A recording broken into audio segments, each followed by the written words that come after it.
Story time. Naka-slippers ako pagpasok ko kanina. Kasi naiwan ko tong shoes ko sa locker. Thank you, Stephen.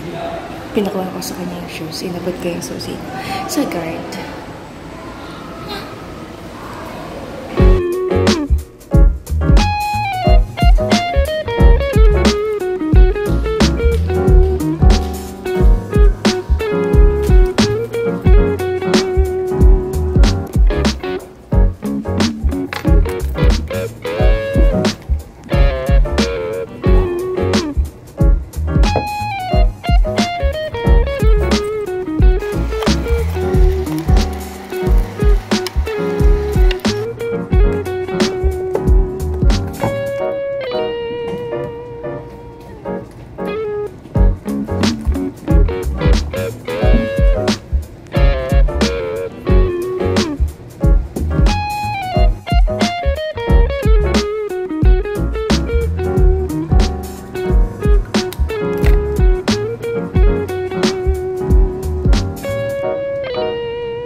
Napatingin sa akin yung librarian.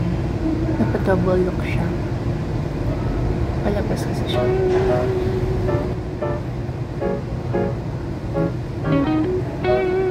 Okay lang pa. Apa. Thank you.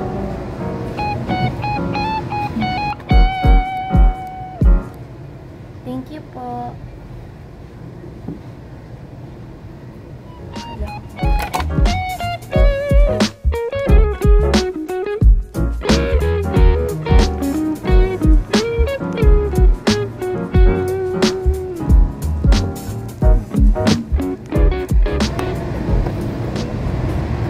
Pero lahat sila pasirada.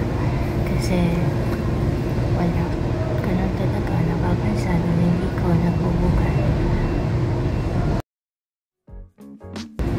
Wait lang, anong oras na ba? Okay, makakapag-thesis pa.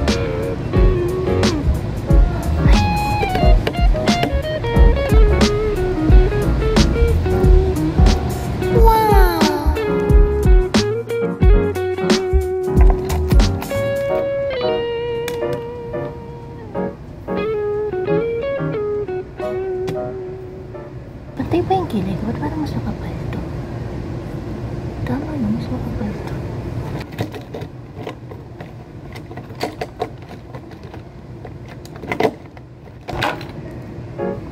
Tada! Pantayin lang natin. So, kanina pa naglalakad ng hindi pantay yung kilay ko. Baka sabihin, nag-library ako para mag-makeup. Hindi naman.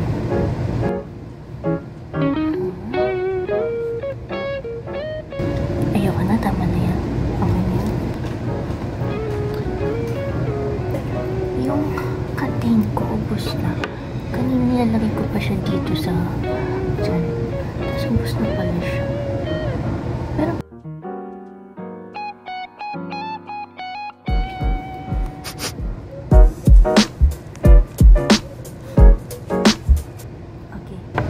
I'm gonna study now.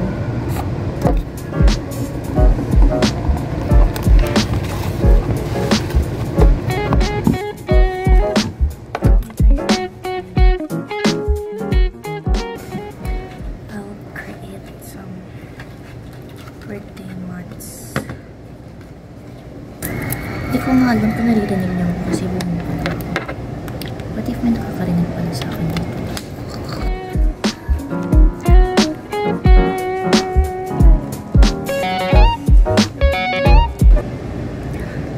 The back of my hair is not my problem. Kailan ko pa naman ito makikita, so di ko na siya isip.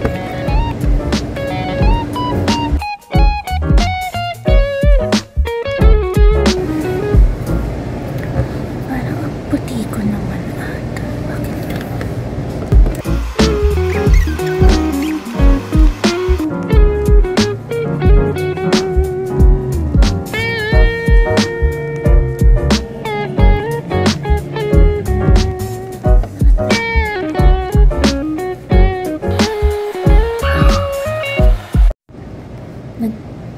yung pagpapaganda-gandaan ko kasi full na yung phone ko. But if naiinap na sa akin yung library, pretty wait lang, init kasi sa baba.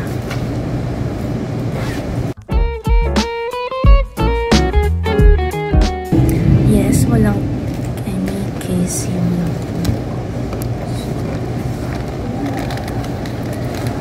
huwag na kayo magtaka kung bakit siya puro kaskas dahil matagal na rin siya sa akin at hindi ko siya binibilhan ng case.